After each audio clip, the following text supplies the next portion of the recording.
Baik, Assalamualaikum warahmatullahi wabarakatuh. Video kali ini akan membahas tentang 4 unsur manusia gitu ya. Ini materi-materi saya di awal nge-live dulu dan memang ternyata pada kenyataannya materi ini masih terus saya bahas dalam setiap harinya ya. Hampir selalu berkutat di 4 hal ini aja ya. Baik, manusia itu ternyata ada 4 unsur ya di dalam dirinya yang selama ini tidak pernah dipahami. Sebentar ya, musiknya bikin galau ya. Pertama, kita punya ruh ya. Dalam proses kita berkehidupan, ternyata ruh ini yang paling sering terabaikan. Yang paling sering terabaikan dan banyak terabaikan ya. Pada satu titik, orang yang sudah paham dengan ruhnya, sudah mengenal ilmu ruh, sudah memahami, mengenal dirinya, itu akan lebih konsen kepada memberikan kebaikan untuk ruh ini ya. Di dalam surat Syad ayat 72 itu disampaikan bahwa kutiupkan sebagian ruhku kepadamu. Sehingga ruh yang kita miliki saat ini sebenarnya tiupannya dari Allah gitu. Kalau kemudian hanya tiupan saja, berarti kan cuman dikit banget tuh. Ya. Berarti pada satu titik sebenarnya ini adalah pancaran dari Allah, tapi kan dikit banget ya. Tak cilik ya, ben gak galau ya. Ternyata pancaran dari Allah ini tidak terjadi dalam kehidupan kita sehari-hari ya. Kita hanya menyadari bahwa Allah itu bagian daripada terciptanya kita gitu. Tapi tidak pernah kita tuh menggambarkan sifat-sifat daripada Allah itu sendiri. Secara sempurna menggambarkan sifat Allah jelas nggak mungkin. Kita jauh dari sempurna, mau cuma tiupan doang kan gitu. Ya, cuma tiupan doang. Jadi nggak mungkin kita ini Anda bisa cek ya di ayat 72. Kita bisa melihat di sana bahwa ternyata Allah itu memiliki 99 nama yang mewakili sifatnya. Dan ternyata kita semua juga ada di situ. Kita juga punya dari itu. Hanya sekian persen. Sekian persennya itulah yang seharusnya sekian 0,00 sekian kali jauh dari sempurna. Dan ternyata itulah yang menjadikan kita ini manusia yang pada akhirnya hanya terkonsen kepada hal lain ya, yang memang menjadi sebuah anugerah dari Allah ketika kita dilahirkan. Apa itu akal, pikiran ya. Nanti akan kita jabarkan pada 2 item berikutnya ya. Pada saat ruh ini ditiupkan, itu usia kita masih 4 bulan di perut ibu. Jadi kita belum punya yang namanya fisik. Ya, fisik yang kelihatan dari luar itu cuman perut ibu yang mulai membesar setelah 4 bulan. Tapi pada satu titik itu ternyata Allah sudah meniupkan ruhnya di situ. Maka bayi yang ada di dalam perut itu sejak usia dini sebenarnya dia sudah mulai bisa merasakan segala sesuatu yang terkait dengan apa yang ada di sekitarnya, termasuk apa yang dilakukan oleh oleh ibunya, yang dirasakan ibunya, yang dimakan ibunya. Dia sudah mulai mendapatkan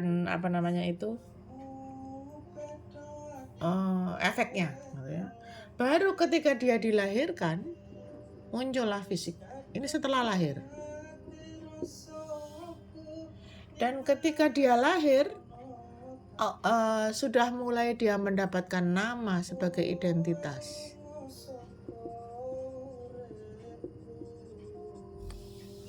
Ketika nama dan identitas ini melekat selamanya, maka dia tidak akan mampu bergeser dari ini.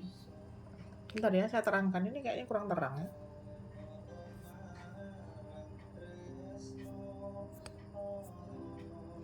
Nah, lumayan.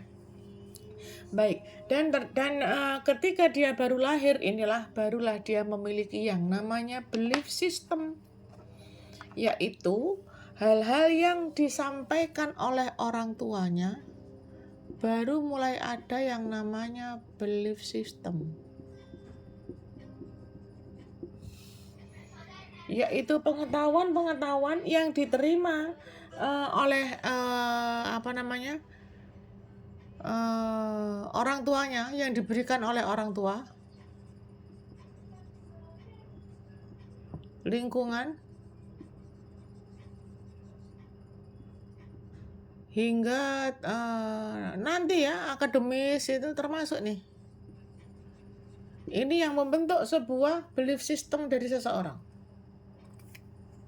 Ya, belief system seseorang itu ternyata dipengaruhi oleh ini nih. Apa yang di pengalaman orang tua, pengalaman lingkungan, dan kegiatan akademis yang nanti akan didapatkan oleh fisik ini, yang sudah mulai punya identitas. Maka nanti proses berpikir, bertindak, berkegiatan itu semua akan tergantung dari ini semua. Akan sangat mempengaruhi dan memiliki pengaruh gede gitu yang ini semua. Dari orang tua yang bagaimana, dari lingkungan yang seperti apa, dan akademis apa yang sudah dia tempuh. Akademis ini sekolah ya. Dan inilah yang membentuk contoh ini ya. Kalau saya bilang ini biru, Anda akan setuju karena memang cocok dengan belief system yang Anda miliki. Tapi kalau saya bilang merah, Anda pasti protes. Ya. Kalau saya bilang ini sendok, Anda akan marah karena ini bukan sendok, ini kacamata. Dan ternyata pengalaman saya menyampaikan bahwa ini kacamata, itu ternyata pengaruh dari ini nih. Maka pengalaman orang tua dan apa yang diajarkan oleh lingkungan itu ternyata membentuk ini. Nah, proses pembentukan inilah yang pada akhirnya menentukan bagaimana seseorang bersikap. Baru setelah di usia selanjutnya ya, di usia dia menjelang dewasa, barulah ada yang namanya pikiran. Pikiran ini ternyata menjadi item yang masuk pada saat kita sudah mulai di usia-usia 3 tahun ya, toddler mungkin gitu. Di usia-usia kanak-kanak itu kita sudah mulai mendapatkan bagaimana caranya aku mempengaruhi orang sekitar untuk menunjukkan bahwa aku lapar. Bagaimana caranya dia sudah mulai bisa menggunakan pikiran ini sebagai bentuk anugerah yang diberikan oleh Allah. Dan ternyata proses seseorang ini ada di surat 84 tuh ayat 19, coba dicek. Di sana disampaikan bahwa manusia itu akan ada tingkat-tingkat tertentu. Dan tingkat ini pengaruhnya dengan fisik, pengaruhnya dengan kedewasaan gitu. Pikiran anak-anak di usia-usia toddler, di usia 3-5 tahun, ya, 10 tahun, dengan yang di usia 40 tahun jelas beda dong. Mengapa? Karena kalau sudah di usia 40 tahun ini sudah pengaruh pakai banget nih. Ini sudah menjadi sebuah perjalanan waktu yang membentuk pengalaman seseorang. Sementara pikiran ini terus berjalan sesuai dengan usia yang mengikuti. Dan item selanjutnya adalah perasaan. Dan sekarang ini banyak orang yang hanya terkonsen kepada 2 item ini, sehingga dia lupa akan fisiknya. merasa disakiti, berpikir bagaimana caranya balas dendam, merasa dikhianati, akhirnya berpikir untuk bagaimana caranya aku melepaskan diri dari orang itu, merasa ditipu, maka berpikir Allah itu tidak adil. Kenapa aku sudah berbuat baik tapi malah ditipu? Merasa mendapatkan orang tua yang miskin, akhirnya berpikir Allah tidak adil. Kenapa aku dilahirkan dari orang tua yang miskin? Merasa berjuang sendiri tapi tidak dihargai, berpikir bagaimana ternyata dia adalah pasangan yang toksik. Muter di sini terus. Ketika seseorang muter terus di sini, pikirannya muter, perasaannya muter, nggak jelas, maka makin banyak sampah emosi. Ternyata sampah emosinya full. Ketika sampah emosinya full, kemarahannya memuncak, kesakit hatiannya luar biasa, dendamnya sudah muncul, yang terjadi adalah fisiknya mulai error. Dan ternyata sampah emosi ini akan muncul di usia-usia sudah mulai kelihatan efeknya. Bahkan sekarang ini sudah mulai turun ya. Sampah emosi sudah mulai kelihatan tuh ketika masih usia belasan. Bagaimana mungkin usia belasan yang pengalamannya belum banyak, akademisnya belum terlalu tinggi, tapi sampahnya sudah luar biasa. Siapa yang membentuk? Orang tua. Dan pada satu titik ternyata orang tua gak nyadar, dialah yang menghasilkan sampah emosi terhadap anak-anaknya. Menjadikan anak-anaknya itu sebagai sebuah pelampiasan dari emosi karena ketidakmampuan dia mengelola ini. Baru terasa, kenapa bun anakku sekarang susah dikasih tahu, kenapa bun anakku begini, kenapa bun aku ini punya inner child, aku ini punya begini, anxiety dan segala macam. Muncul karena dia sudah lupa. Dan ini efeknya ke sini nih pasti. Sampah emosi itu efeknya ke sini. Dan kalau sudah ke fisik ya, barulah terasa ketika usia 30, 40. Bahkan sudah berapa banyak orang yang meninggal di usia 30-an karena serangan jantung, karena diabetes. Pada satu titik sampah emosi inilah yang akhirnya banyak membentuk seseorang. Yang kita tahu, sementara yang tidak kita pahami lebih banyak lagi. Iya ya bun ya, ternyata aku punya begini. Ternyata aku dulu sakit hati karena hanya sekedar putus cinta saja seseorang mampu bersikap untuk mengakhiri hidupnya. Karena gak mampunya dia untuk mengelola perasaan dan pikirannya. Dia hanya fokus kepada dua hal ini, merasa disakiti, seolah-olah dunia ini tidak adil.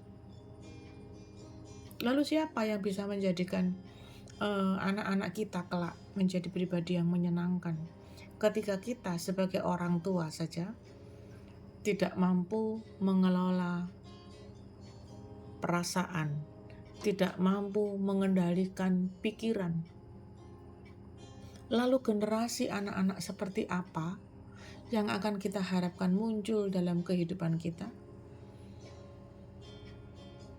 Berkaitan dengan sampah yang sudah terlanjur kita buang kepada anak-anak. Ya. Baik, saya rasa cukup itu yang bisa saya sampaikan. Nanti akan ada video selanjutnya. Kita cukupkan dulu video sesi pertama ini, supaya nanti pada sesi kedua, pada video berikutnya akan saya bahas tentang bagaimana pikiran itu akhirnya menjadi sebuah bentuk keseharian kita ya. Dan semoga apa yang saya sampaikan di 14 menit ke belakang menjadi sebuah cara untuk kita mampu menjadi sedikit mengolah ya, sedikit memahami seperti apa selama ini kita dibentuk oleh orang tua, dibentuk oleh lingkungan dan akademis menjadi keseharian kita ya. Saya rasa cukup itu, kita lanjut ke part 2 ya. Semoga manfaat. Matur nuwun.